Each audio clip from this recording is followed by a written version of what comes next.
Bonjour à toutes et tous, on se retrouve aujourd'hui pour la première vidéo dédiée à l'expérimentation Territoire Zéro Chômeur de longue durée. Nous ferons une vidéo tous les 2 mois pour vous tenir informé des évolutions du projet. C'est un véritable défi pour notre ville. Vous êtes intéressés? N'hésitez pas à liker, partager sur nos réseaux sociaux que vous trouverez à la fin de la vidéo.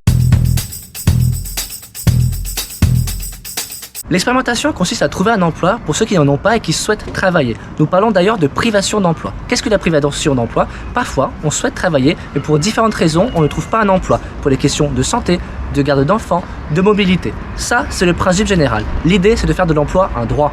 Concrètement, nous allons commencer par créer un comité local pour l'emploi. Il sera constitué de l'ensemble des partenaires sur l'emploi ou pas, en tant qu'acteur économique par exemple, qui souhaitent adhérer au mouvement et devenir membre. Par exemple, Pôle emploi, la mission locale, Oise Habitat, le bailleur social ou des entreprises ou des commerces du territoire. Également, il y aura une place réservée pour les habitants, notamment ceux privés durablement d'emploi. En effet, l'expérimentation, c'est pour ces personnes et c'est également elles qui devront faire vivre le projet.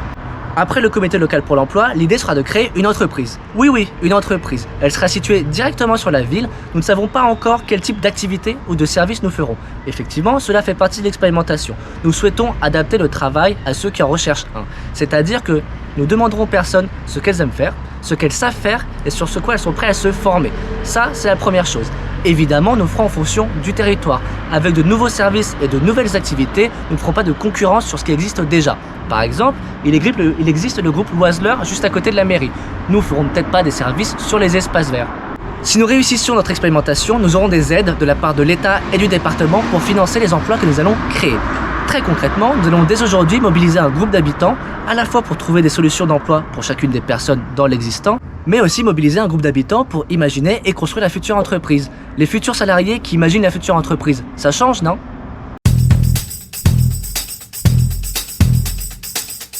C'est une excellente question. Alors tout d'abord, il faut se dire que ce n'était pas un projet qui s'est lancé comme ça parce qu'on avait ça en tête. Non, depuis 2016, il existe une première loi qui a permis à 10 territoires d'expérimenter Territoire Zéro Chômeur en France.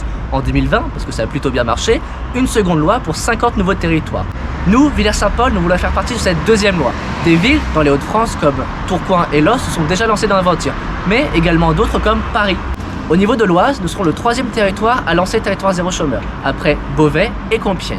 Pour donner quelques chiffres, il y a sur Villers-Saint-Paul 21% de taux de chômage et autant de pauvreté. C'est donc un sujet très concret à lancer pour la ville et ses habitants. Au tout début, j'ai été recruté en avril de cette année en 2022, ce qui est déjà une preuve concrète de l'implication de la ville à ce sujet. Pendant l'expérimentation, il y a 4 phases. La première est la fabrique du consensus. Ensuite, la rencontre des personnes privées durablement d'emploi, imaginer les futurs services et activités de l'entreprise, puis ouvrir l'entreprise. Nous en sommes actuellement à la première phase, la fabrique du consensus. Concrètement, je rencontre l'ensemble des partenaires du territoire afin de fédérer et mobiliser pour les intégrer à Territoire Zéro Chômeur. La première étape était le 4 octobre. Nous avons rencontré l'ensemble des partenaires que j'avais au préalablement mobilisés autour de Territoire Zéro Chômeur afin de se lancer dans l'aventure et les avoir dans le futur comité local pour l'emploi. La prochaine étape, c'est le 12 novembre, la réunion publique à laquelle nous attendons très nombreux et nombreuses afin de présenter et lancer officiellement Territoire Zéro Chômeur auprès de l'ensemble des habitants. À partir de là commenceront les rencontres individuelles de chacune des personnes privées durablement d'emploi, le groupe à mobiliser pour lancer l'expérimentation. Nous avons souhaité garder une page aussi blanche que possible afin de continuer à écrire le projet avec les habitants. Je vous donne rendez-vous le 12 novembre prochain à 10h pour la réunion publique et n'oubliez pas, Territoire Zéro Chômeur de longue durée, c'est faire de l'emploi un droit.